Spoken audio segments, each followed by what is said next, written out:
Aduh, belakangan hari ini nih 4 harian kah atau 5 harian nih hujan terus di sini, belum mereda.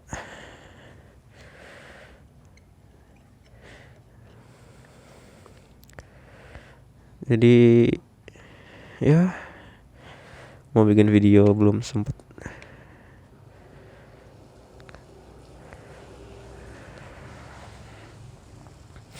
Bigger racing sensation. The all-new CBR 150R. Oke.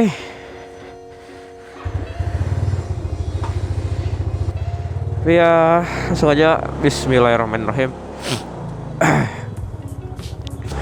Ini mau lewat Katamso sih, biasanya lewat Katamso sini.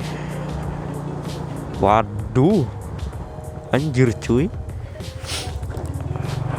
Waduh, banjir depan cuy. Belok aja lah. Aku pakai metek nggak kuat. Cari yang banjirnya dangkal aja. Nah jadi aku nih mau ngebahas tentang motor CBR yang kemarin tuh, yang baru rilis tanggal 12 Januari kemarin.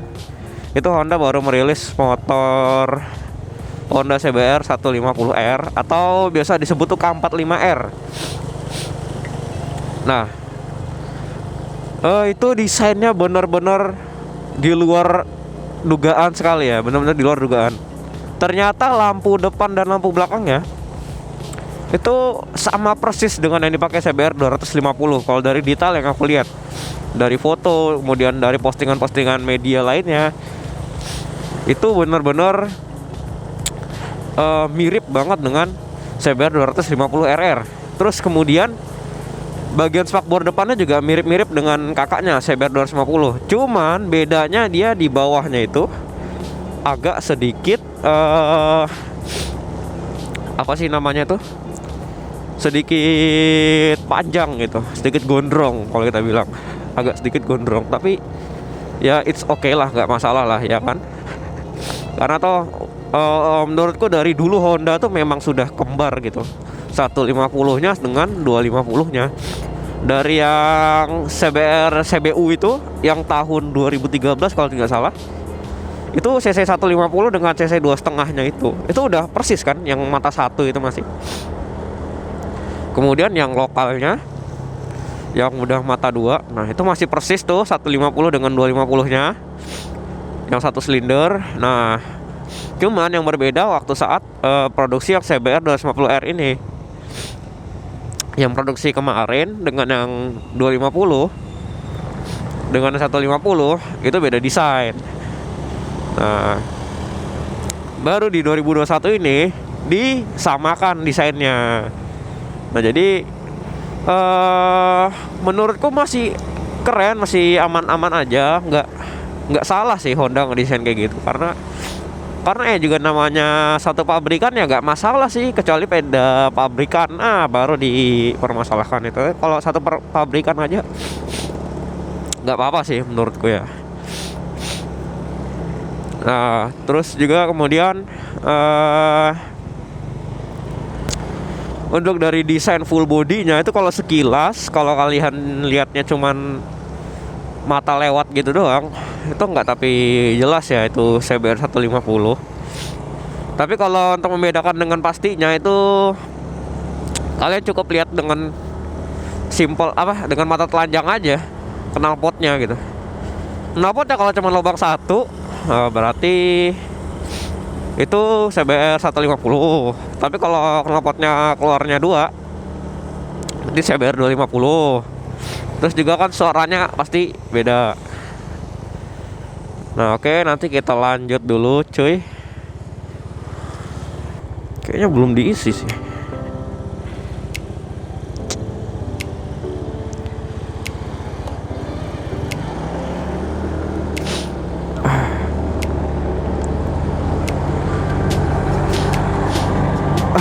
Oke, jadi tadi kita sampai di mana ya? Di pembahasan ya, modelnya yang kembar-kembar itu kali ya, mulai dari situ lagi ya. Oke, CBR 150 ini menurutku kenapa dia kembar persis dengan kakaknya? Karena menurut dari Honda ya, dia udah melakukan survei. Banyak sekali orang yang nge-custom gitu, custom body motor Honda CBR yang versi sebelumnya itu dimirip-miripin dengan CBR 250. Nah, jadi mereka tuh udah diam-diam tuh melakukan survei untuk merencanakan desain terbaru dari Honda CBR 150R yang terbaru ini. Nah, SFFBP atau Big Piston. Nah, ini di Honda mungkin baru pertama kali ya yang di Honda Indonesia itu pakai suspensi USD Big Piston sama seperti yang dipakai di Kawasaki ZX25R. Nah, jadi bisa dibilang ini tuh pertama kalinya Honda pakai suspensi SFFBP di Indonesia untuk kelas 150 cc. Nah, mungkin yang sama tuh suspensinya ini itu ZX25R. Itu suspensinya sama dengan yang dipakai modelnya. Ukuran suspensi USD ini itu 37 mm. Kemudian ke bawahnya lagi itu ada tutup apa sih namanya tuh, pegangannya buat master remnya atau buat pengeremannya itu dari Nissin 2 piston. Itu sama seperti model sebelumnya sepertinya. Kemudian untuk bagian cakramnya itu wave. Dan ini baterai kamera habis. Oke, ini udah ganti baterai.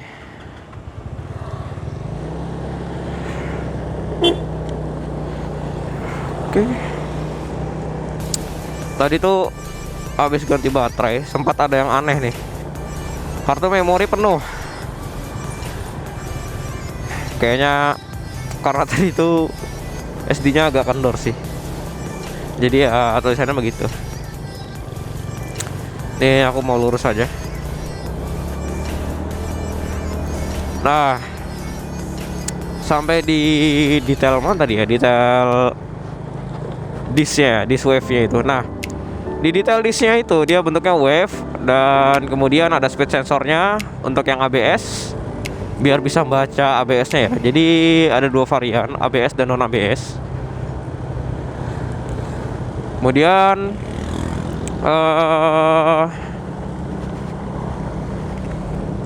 apa lagi ya?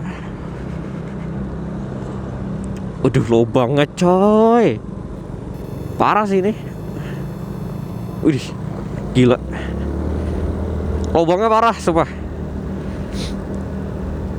Nah, kemudian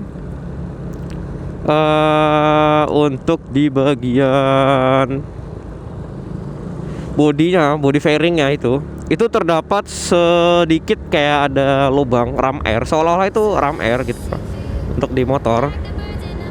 Nah, itu kalau kalian perhatikan itu beda dengan punyanya CBR 250R.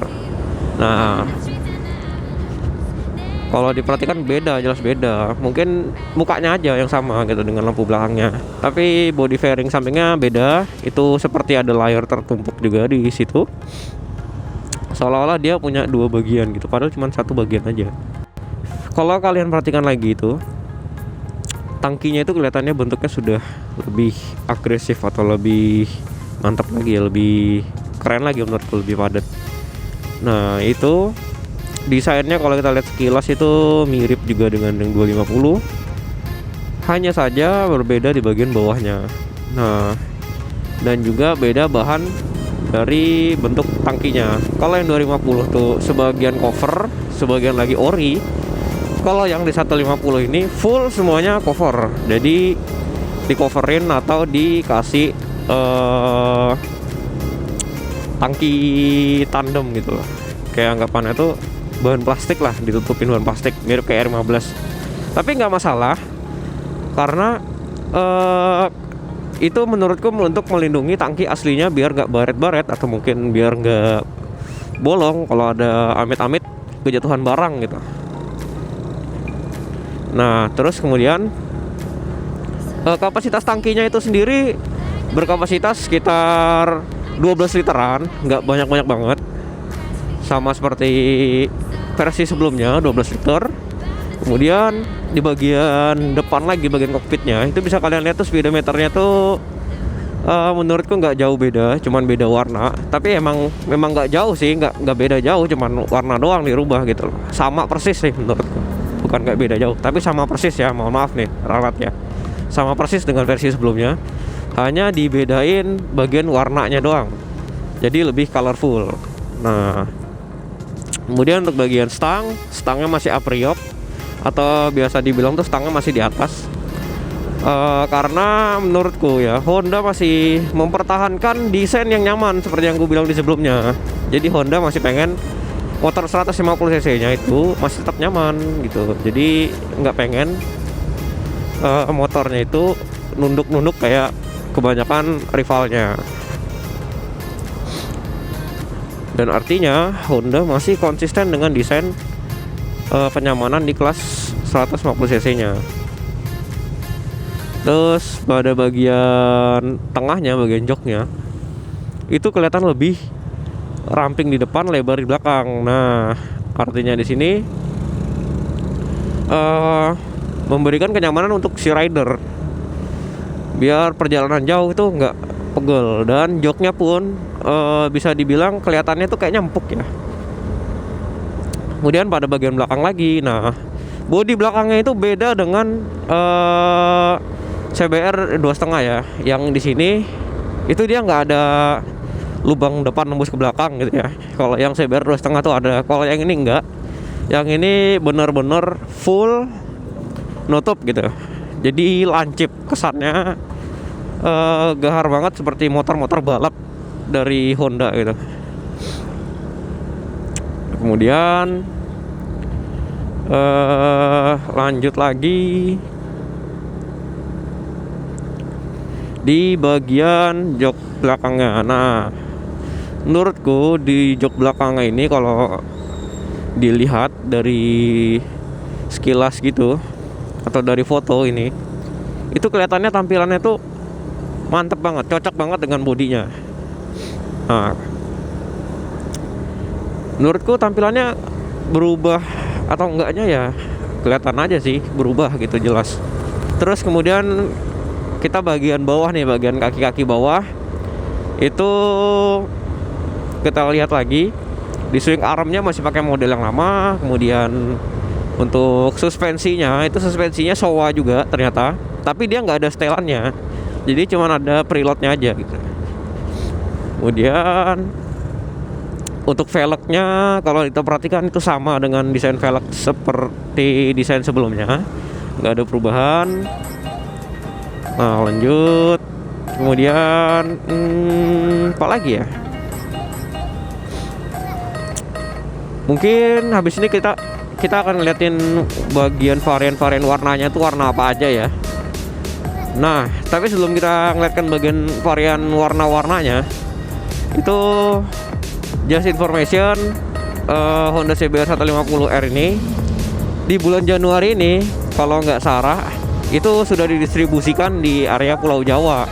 Nah, untuk di area luar Pulau Jawa itu nanti menyusul ya. Nggak tahu bulan berapa, nggak tahu hari apa, yang pastinya itu nyusul. Gitu teman-teman. Oke, nah ini langsung saja kalian lihat varian-varian warna dari motor CBR 150R.